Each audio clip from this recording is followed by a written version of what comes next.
최단금이라고 하면은 단어 자체를 몰라. 처음 들어본다 태어나서. 네네. 그리고 네. 심지어 저희가 이제 왜 네이버에도 광고를 하기도 하잖아요. 예. 그러면 키워드 광고가 있어요. 예. 그러면 최단금이라는 키워드를 넣어야 되는데 거꾸로 최단금, 뭐 최단금 뭐 이렇게 여러 단어들이 네네. 오히려 키워드 광고가 더 잘 되는 네네. 그런 해프닝도 있었거든요. 그래서 네. 최단금이라는 단어가 그만큼 네네. 좀 이렇게 되게 낯선 단어고 네, 실제 그쵸. 한자도 되게 어려워요. 근데 네네. 한자를 네. 풀이해 보면 네. 그 채가 대신한다는 의미고 당이 이제 임금이나 이런 보수, 이렇게 수당 같은 그 네네. 수당을 의미해요. 그래서 채당금이 대신해서 돈을 지급하는 제도인데 이걸 그대로 한글로 풀어서 대지급금이라고 바꾼 거예요. 맞아요. 대신해서 네, 지급. 그 작년인가? 작년인가 뭐 이름이 2021년이니까 작년에 작년에 10월에 이제, 바뀌었죠. 예, 10월에 이름이 바뀌었어요. 이게 네. 채당금이 대지급금으로 바뀌었잖아요. 그래서 바뀌었습니다. 뭐 소액 채당금은 간이 대지급금, 맞아요. 그다음에 예. 일반 채당금은 대지급금 이렇게 그러니까 그걸 풀어서 한 거라고 보면 될것 네, 같아요. 풀어서 한 거죠. 풀어서 그 한자 용어를 조금 더 쉽게 뭐 이렇게 바꾼 거라고 볼 수 있겠습니다. 그러면 대지급금이라고 하면은 정부가 국가가 대신 뭔가를 주겠다 뭐 이런 의미일까요? 그렇죠. 대신 네. 지급하는 게 왜 저희가 이제 뭐 일을 하다가 다치면 네. 회사에서 일을 하다가 다치면 네. 회사의 귀책 사유도 봐서 그걸 민사적으로도 청구할 수 있고 네.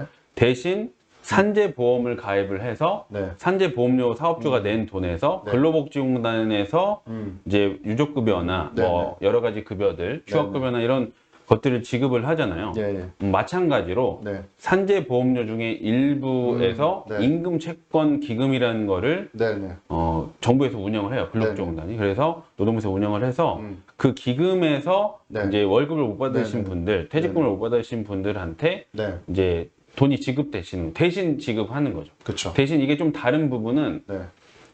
산재보험료를 제가 이제 냈어요. 예. 그러면 사업주가 낸 돈에서 만약에 산재 신청을 해도 네.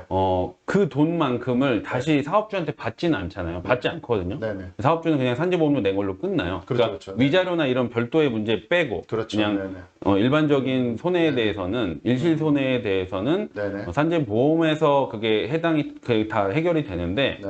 임금채권 관련해서는 월급 정도까지 다 그거를 대신 지급해 준다는 건 네. 우선 면제시켜 준다는 건 아니라서 예. 사업주한테 다시 구상 청구는 들어오게 되어 그렇죠. 있어요. 네. 그래서 먼저 지급을 하고 네. 먼저 대신 낸 돈을 이제 회사한테 청구를 하는데 네. 사실 법인 사업주의 경우에는 대부분 대표이사와 법인이 별개라서 네. 구상권의 대상이 법인이지 법인. 네, 대표이사 네. 개인이 네, 네. 아니에요. 네, 네. 그러다 보니까 네.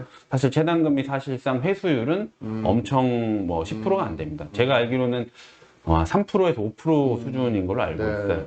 네, 그 임금 채권 보장 기금이라는 거 지금 말씀해 주신 거잖아요. 이게 이제 이 기금 자체를 이제 워낙 잘 모르시니까 이거를 별도로 내가 돈을 내야 되냐라고 이제 착각하시는 사업주분들이 계세요. 근데 착각에 네, 요 돈은 어쨌든 4대 보험 중에 산재보험료 네, 여기에 그렇죠. 그 돈이 들어가 있다는 거잖아요. 맞습니다. 그럼 산재보험료는 어차피 근로자들은 내지 않잖아요. 그렇죠. 그러니까 사업주가 100% 내는 4대 보험료 안에 임금 채권 보장 기금이라는 그 보험료가 들어가 있기 때문에 거기서 나가는 거다. 맞습니다. 근데 예, 대신에 아까 말씀하셨듯이 그냥 주고 끝나는 게 아니라 결국에는 사업주한테 어쨌든 부상은 청구한다. 그렇죠. 뭐 이런 내용이죠. 그래서 이제 네. 이게 이 임금채권 보장 기금이라는 게 막 네. 전 세계적으로 있는 제도가 아니고 나름 아픈 기억하고 연관이 되는데 네. IMF 우리 아, 국제통화기금에서 네, 네. IMF 이제 그런 네, 네. 사태가 있었잖아요. 그래서 네.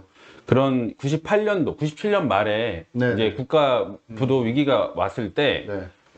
기억이 나실 거예요. 조금 연식이 있으신 분들은 막 그때 은행들 전부 퇴출되고 그렇죠. 뭐 네. 상당히 큰 우리나라 대기업들이 전부 무너지면서 예, 예.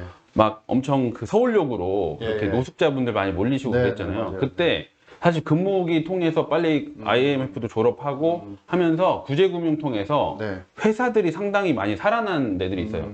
인수합병 등을 네, 통해서 회사는 살아났는데 오히려 직원들, 우리 노동자 근로자들이 네. 보호받지 못하고 이제 거리로 내몰렸단 말이죠. 이거에 대한 문제의식에서 네. 그럼 평상시에 회사에서 돈을 좀 내고 거기에서 이제 이렇게 회사가 갑자기 망가지면 네, 네. 월급을 못 받는 우리 직원들을 보호해야 되는 거 아니냐. 그래서 98년에 임금채권 보장법을 만들었어요. 네, 네, 그래서 네. 임금채권 보장법 만들어서 네, 네. 98년부터 이제 이 최단금 제도가 네. 시행이 되어 오다가 이제 이름은 대지급금으로 바뀌었지만 예. 골자는 다 뭐 그대로고 네. 뭐 바뀌어진 건 계속 네. 확대가 되고 있죠. 그렇죠. 계속 확대가 되더라고요. 예전에는 도산이라고 회사가 이제 거의 도산으로 들어갔다. 회사가 이제 네네. 폐업이나 뭐 네. 사실상 이제 정리 절차로 들어간 경우에만 네네. 최단금이 지급을 됐다면 네. 회사가 아직은 도산까지는 안 가도 네. 잠깐 일시적인 경영상의 어려움이 있을 수도 있잖아요. 그런 경우에도 돈을 네. 지급하는 게 이제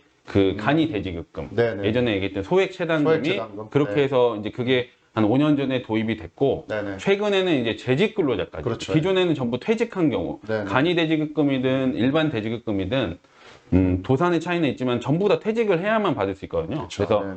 퇴직한 다음에 다시 들어가는 막 이런 경우도 있었어요. 근데 지금 이제 재직의 경우에도 일부 뭐 전부 다는 아니고 조금 더 네네. 말씀드리겠지만 네네. 오해를 하시는 게 재직의 경우에 다 받을 수 있으신 걸로 또 아시는데 네네네. 그렇지는 않고 네네. 요건이 있지만 어쨌건 네네. 확대가 되고 있는 추세다. 그렇죠. 그리고 네. 예전보다 금액도 훨씬 많아졌죠. 그래서 예. 예전에는 한 최대가 한 달에 280만 원이 한도였다면 지금은 350만 원 뭐 그 정도로 네네네. 확대가 예. 됐습니다.